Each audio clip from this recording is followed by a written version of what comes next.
15 నెలల ప్రజాపాలన 10 ఏళ్ల బీఆర్ఎస్ కేంద్రంలో మోదీ పాలనపై చర్చకు రావాలని ముఖ్యమంత్రి రేవంత్ రెడ్డి సవాల్ విసిరారు.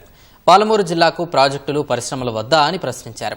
అసత్యాలు చెప్పి పాలమూరు జిల్లాలో కొందరిని రెచ్చగొట్టి మా జిల్లాలో ప్రాజెక్టులు పరిశ్రమలను అడ్డుకుంటున్నారని రేవంత్ రెడ్డి ఆరోపించారు.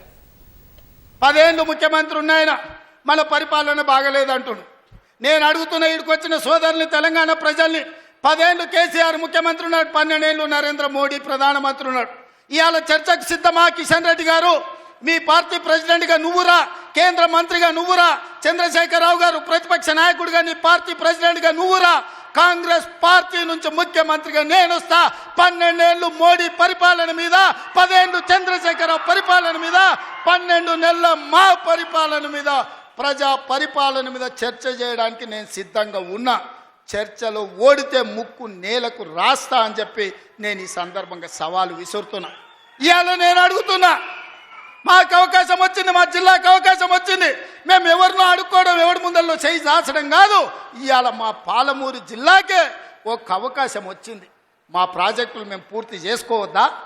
మా మక్తల్ నారాయణపేట కొడంగల్ ఎత్తిపోతల పథకాన్ని మేము కట్టుకోవద్దా? మా పాలమూరు రంగారెడ్డి పూర్తి చేసుకోవద్దా? మా కల్వకుర్తి పూర్తి చేసుకోవద్దా? మా బీబా పూర్తి చేసుకోవద్దా? మా నెట్టంపాడు పూర్తి చేసుకోవద్దా? మా కోయిల్ సాగర్ పూర్తి చేసుకోవద్దా? మా జూరాల పూర్తి చేసుకోవద్దా? మా తుమ్మిళ్ళ ప్రాజెక్టు పూర్తి చేసుకోవద్దా? మా ప్రాంతం అభివృద్ధి చెందొద్దా అని చంద్రశేఖరరావుని అడుగుతున్నా. 10 ఏళ్ళు నువ్వే ఉన్నావు కదనే, 10 ఏళ్ళలో నిన్ను ఇవ్వడం చేయొద్దన్నాడా? ఇవాళ మేము 12 నెలల ఏమి చేయలేదంటున్నాడు.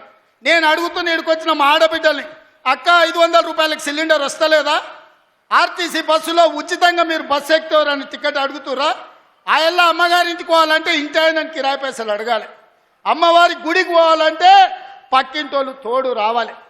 ఇవాళ 500 రూపాయల సిలిండర్, ఆడబిడ్డల కార్తీలో ఉచిత ప్రయాణం, 200 యూనిట్లు ఈరోజు ఉచితంగా కరెంటు, 25,50,50,000 రైతులకు 21,000 కోట్ల రూపాయల రైతు రుణమాఫీ చేసినాం.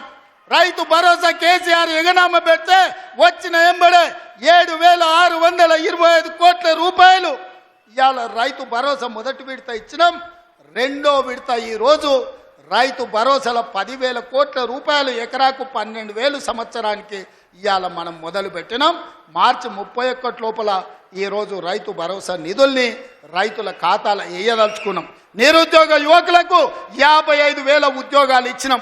ఇవాళ ఆడబిడ్డలకు, మహిళా సంఘాలకు పాఠశాలలు నిర్వహించుకోనికే అమ్మ ఆదర్శ పాఠశాల ఇచ్చినాం.